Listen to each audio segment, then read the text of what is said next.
सब दिन एक समान नहीं था, सब दिन एक समान नहीं था। बन जाऊंगा क्या से क्या मैं, बन जाऊंगा क्या से क्या मैं, इसका तो। नमस्कार, मैं सुधीर अस्थाना आपको अपने चैनल SK.com पर हार्दिक स्वागत करता हूं। मैं आपसे निवेदन करता हूं कि आप मेरे वीडियो को अधिक से अधिक लाइक व शेयर करें और मेरे चैनल को सब्सक्राइब करना न भूलें। आज मैं आपसे मशहूर गायक तलत महमूद के बारे में बात करने वाला हूं। तलत महमूद का जन्म 24 फरवरी 1924 को हुआ था। वे एक उच्च कोटि के गायक तथा अभिनेता थे।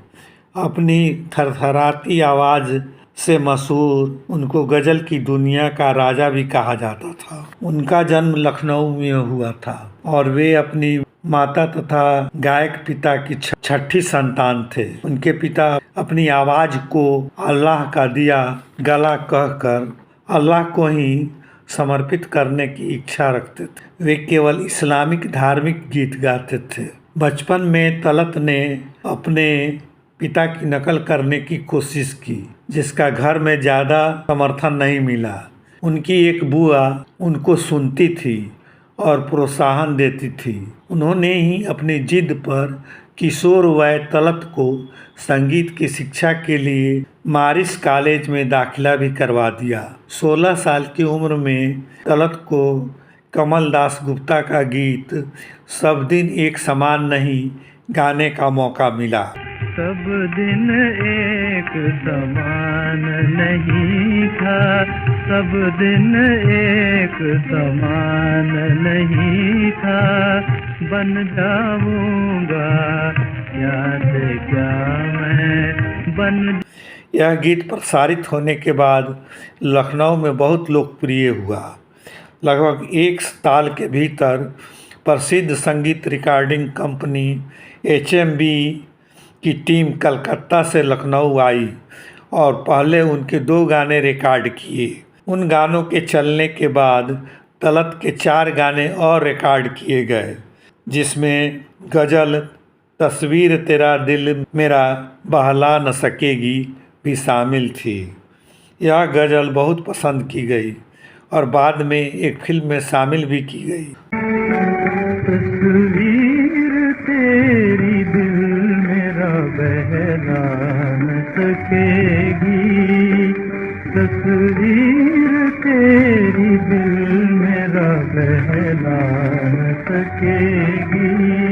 अधिकतर अभिनेता अपने गाने खुद गाते थे। कुंदन लाल सहगल की लोकप्रियता से प्रेरित होकर तलत भी गायक अभिनेता बनने के लिए सन 1944 में कलकत्ता आ गए, जो उस समय इन गतिविधियों का प्रधान केंद्र था। लगभग उसी समय कुंदन लाल सहगल कलकत्ता छोड़कर मुंबई चले गए।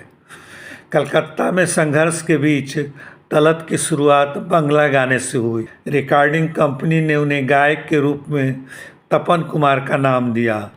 तपन कुमार के नाम से 100 से ऊपर गीतों का उन्होंने रिकॉर्ड कराए।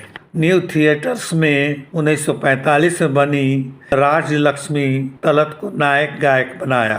संगीतकार रॉबिन चटर्जी के निर्देशन में इस फिल्म में उनके गाए जागो मुसाफिर जागो ने भरपूर सफलता बटोरी।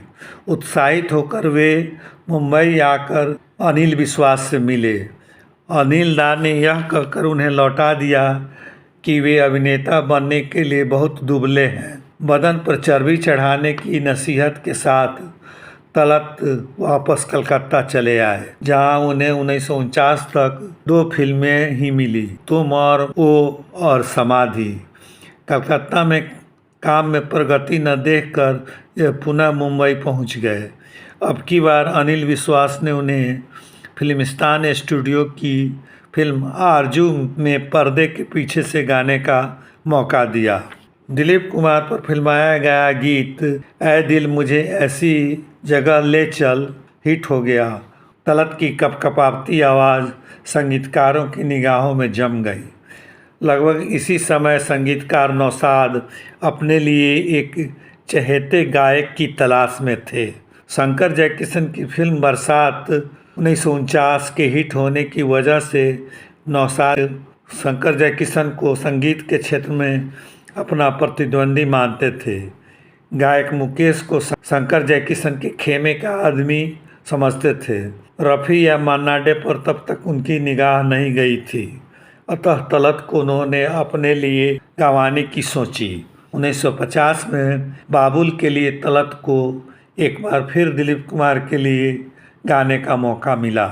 इस फिल्म का गीत मिलते ही आँखें दिल हुआ दीवाना किसी का हिट हुआ और तलत महमूद तथा शमशाद बेगम की आवाज़ पसंद की गई। उसी वर्ष तलत ने विभिन्न संगीतकारों की धुनों पर कुल 16 गाने गाए और उनकी लोकप्रियता बढ़ती जा रही थी। इसी समय मुकेश को राज कपूर के गानों से ख्याति मिल रही थी।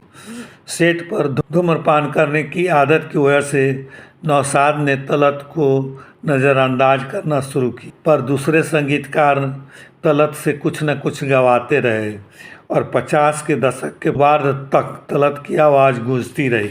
बावजूद इस हकीकत के जितने अच्छे वे गायक थे उतने अच्छे अभिनेता नहीं, पर उन्होंने अपने को सफल और ख्याति प्राप्त अभिनेता के रूप में चाहते थे। उनकी आवाज़ की लालसा में कई निर्देशकों ने उन्हें अभिनय का मौका भी दिया। आराम में वे एक गज़ल शुक्रिया आप प्यार तेरा गाते पर्दे पर नजर आए। फिर सोहराब मोदी ने मिनरवा की बारिश में उन्हें सुरैया जैसे चोटी की नायिका के साथ नायक बनाया।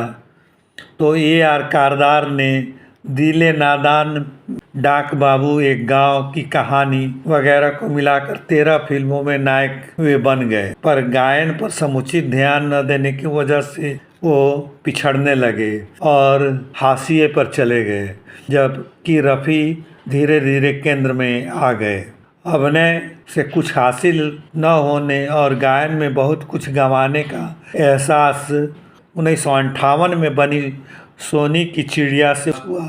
उर्दू की प्रसिद्ध लेखिका की कहानी पर अभिनेत्री नरगिस के जीवन की छाप थी। इस्मत चुगताई के शौहर शहीद लतीफ़ निर्माता निर्देशक थे। नायिका नूतन और उनके सामने 2 नायकों में से एक बलराज सहनी बने और दूसरे तलत महमूद। संगीतकार OP नैयर ने जिद पकड़ ली थी कि तलत पर फिल्माए जाने वाले गाने प्यार पर बस तो नहीं को रफ़ी से गवाएंगे। अंत में वह गाना तलत स्वयं तभी गा पाए जब उन्होंने फिल्म का काम बीच में छोड़ देने की धमकी दी। उसी समय बिमल राय की मधुमती बन रही थी, जिसमें संगीतकार सलील चौधरी दिलीप कुमार के लिए तलत की आवाज़ लेना चाहते थे, पर उस समय मुकेश गर्दिश के दौर में थे। तलत ने सलील चौधरी से कहा कि वे उनकी बजाय मुकेश को काम दें और इस तरह मधुमती में मुकेश ने दिलीप के लिए आखिरी बार गाया। तलत में संगीत रचना की अद्भुत प्रतिभा थी। गमे आस्की से कह दो कि धुन उन्होंने पलक झपकते तैयार कर दी थी और वे अभिनय के क्षेत्र में न आते और संगीत के क्षेत्र में ही अगर कदम बढ़ाते रहते तो वह बहुत आगे जाते। सुजाता का जलते हैं जिसके लिए उनका यादगार गीत है। फिल्मों में आखिरी बार वे 1966 में जहां आरा में गाया, जिसके संगीतकार थे मदन मोहन। इसके बाद वे गैर फिल्मी गाने गाते रहे। वे गज़ल गायकी के पर्याय बन गए थे। 1956 में मंच पर कार्यक्रम देने के लिए दक्षिण अफ्रीका बुलाया गया। इस प्रकार के कार्यक्रम के लिए भारत से किसी फिल्मी कलाकार के जाने का यह पहला अवसर था। वहाँ इनके कार्यक्रम इतने सफल रहे कि अनेक नगरों में उनके 22 कार्यक्रम हुए। उनके फिल्मी और गैर फिल्मी गाने काफ़ी हैं। 200 फिल्मों में उनके लगभग 500 गाने हैं और कोई 250 गैर फिल्मी गाने उन्होंने गाए हैं। 9 मई 1998 को तलत महमूद ने अंतिम सांस ली। इस प्रकार हम देखते हैं कि तलत महमूद महान गायक और संगीतकार थे। हालांकि अभिनेता बनने की लालसा ने उनका बहुत नुकसान कर दिया।